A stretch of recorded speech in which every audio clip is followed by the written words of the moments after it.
Hello there. Good morning. This is TVC Breakfast, and we are glad you can join us for this Thursday edition. I am Kemi Fola Adeyemo with Theophilus Elama. Good morning. How are you? I'm doing well. How you doing? Very obvious. It's pretty obvious now that you're doing pretty well. Yeah. Thank you very much for having me. Yeah. Good to see you again. All right. The show is packed full, and we are ready to dive right away. All right, we are starting off with the happenings. One of the major happenings that occurred on Wednesday, and that has to do with, the forthcoming Ondo State governorship election. Well, a senator representing the Ondo South constituency in the Senate, Jimoh Ibrahim, has now been suspended by executives of the ward Igbotako Ward 11 in Okitipupa local government area, and he was suspended for alleged anti-party activities.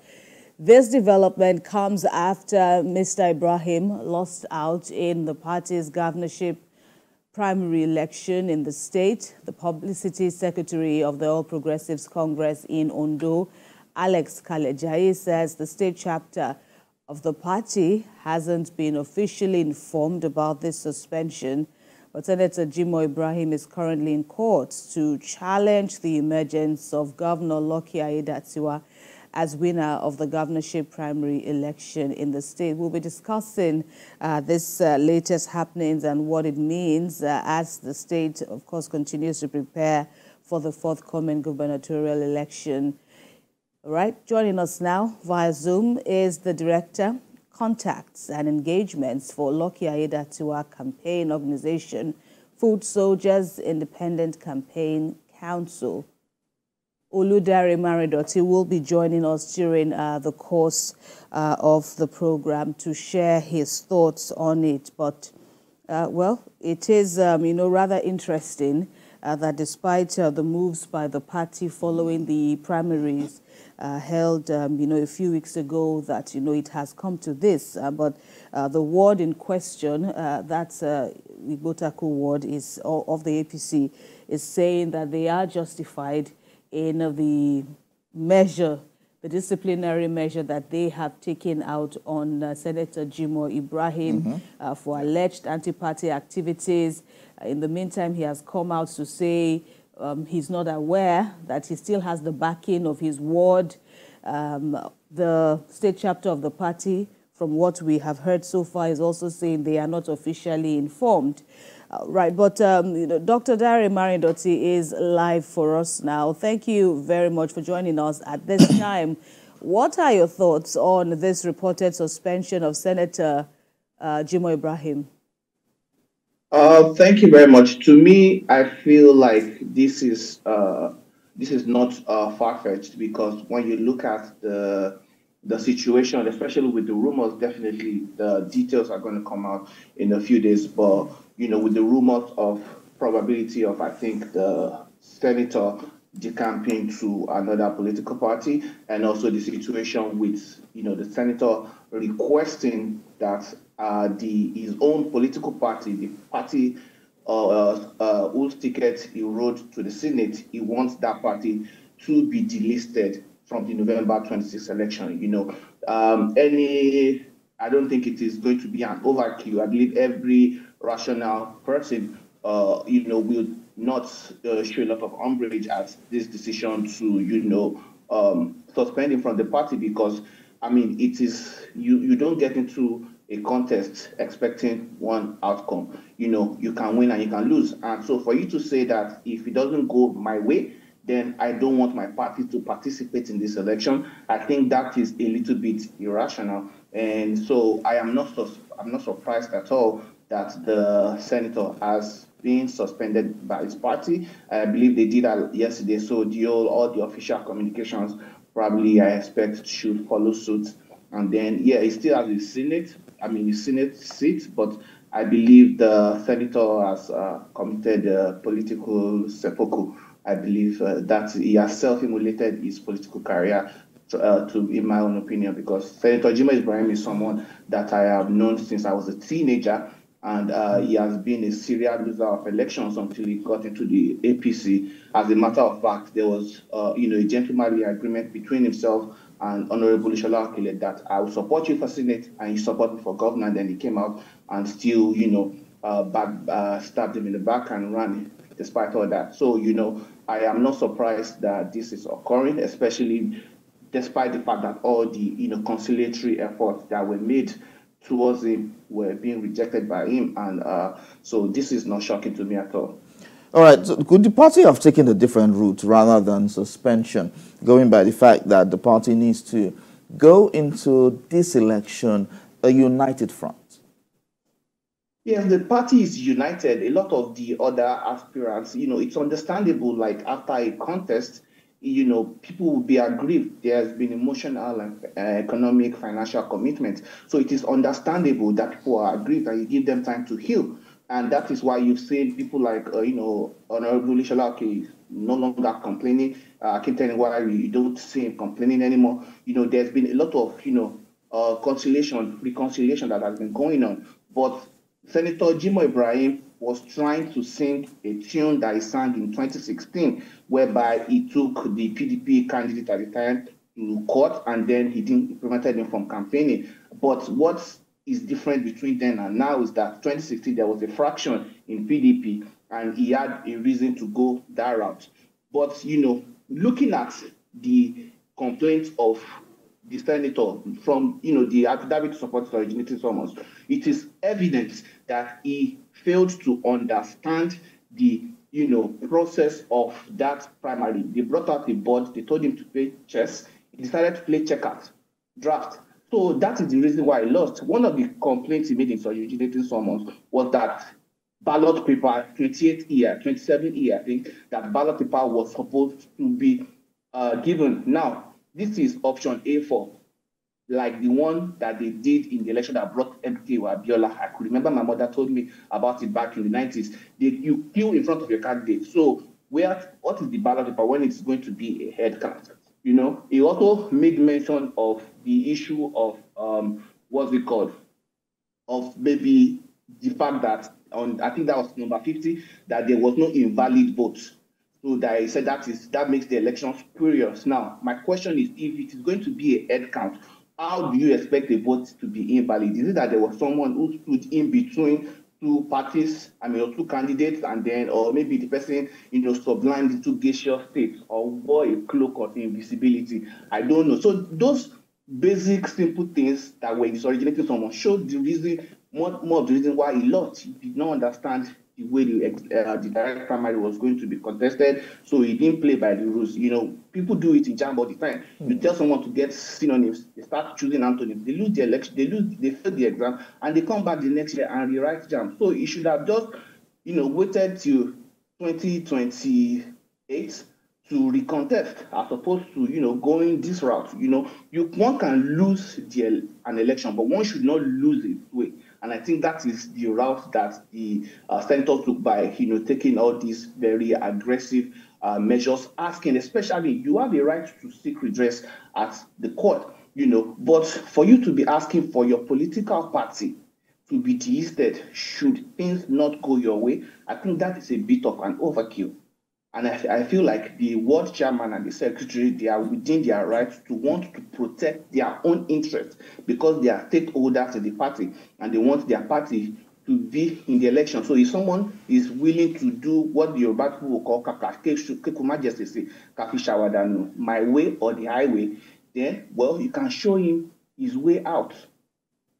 I still hope the senator can course correct and come back into the fold, but it's all his choice at this point. Especially since the ward appears to be divided. A crop of the executives led by the chairman have endorsed this suspension. But when you also look at, even at the local government level, the next level after the ward, there are still feelers that, we are seeing, at least in reports, that, that is not so. He has the backing of, the local government arm of the party, and even from within the ward, it still has people who do not agree with the suspension, who did not endorse the suspension. What do you think about that? How much of a united front does it give the party?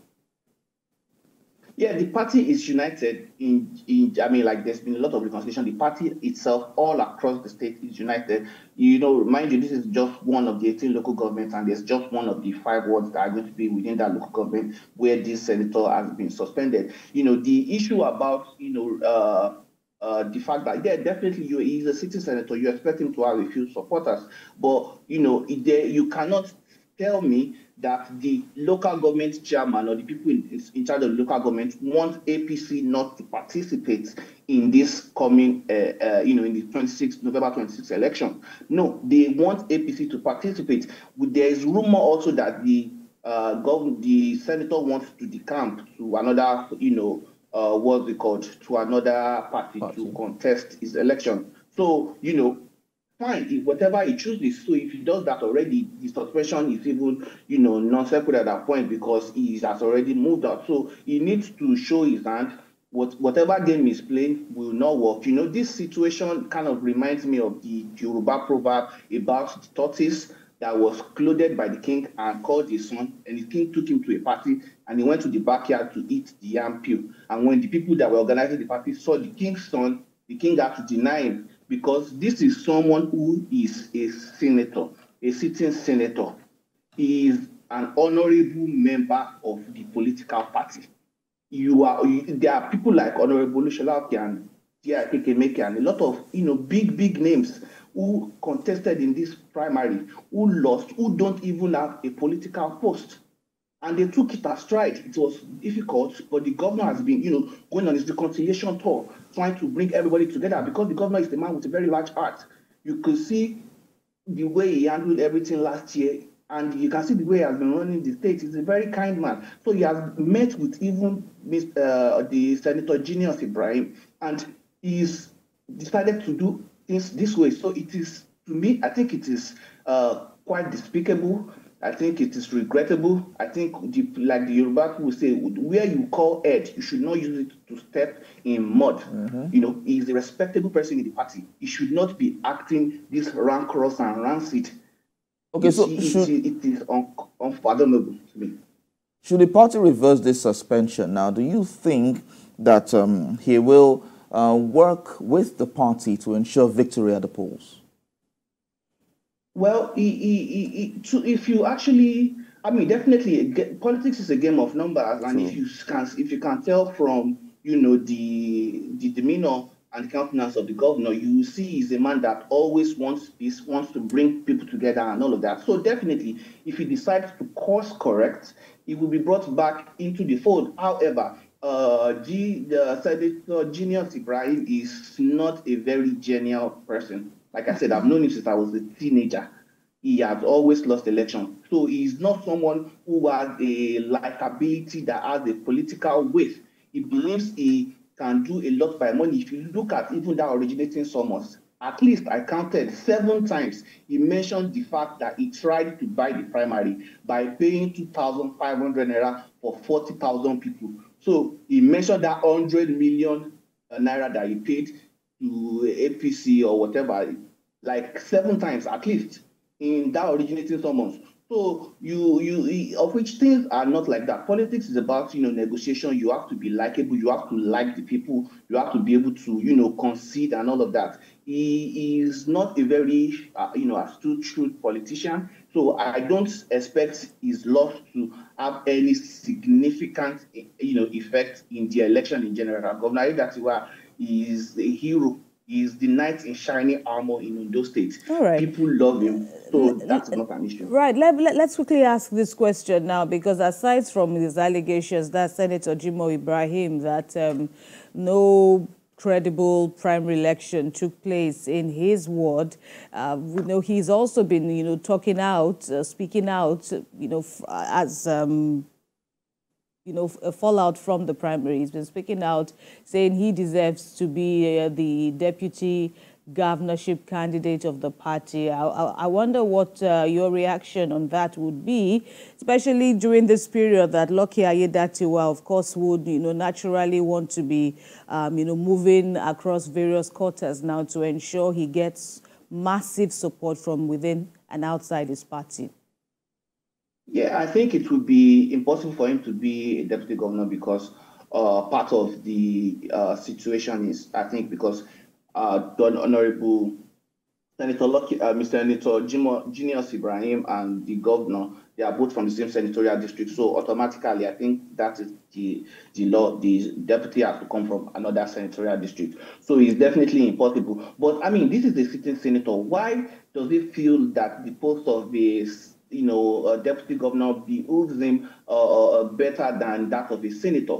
I mean, he has not even shown any form of logical idea to me as a senator. So what are the plans? I mean, it's not like he's articulating any plans that is going to better the lives of the youth, fix education, healthcare. No, he just has a personal obsession with the post of the governor of Ondo State, which he has held for maybe like 20 years now, and he is now a senator, but even too much is not enough for him. It is like what Yoruba say, that thing about you are already, you're eating food, so you feel to the brim, but now you are trying to burst your stomach. It is, it is uncalled for, really. There is not, if it's about service to the people, you are serving the people on the national, place, on the national stage. So that should be enough for you. You can always wait. He is still a young man. Dare Marindoti, we thank you very much for speaking with us on TVC Breakfast. Many thanks indeed. Have a great day. Thank you. Right, we'll take a break now. When we return, it will be time to look at the top stories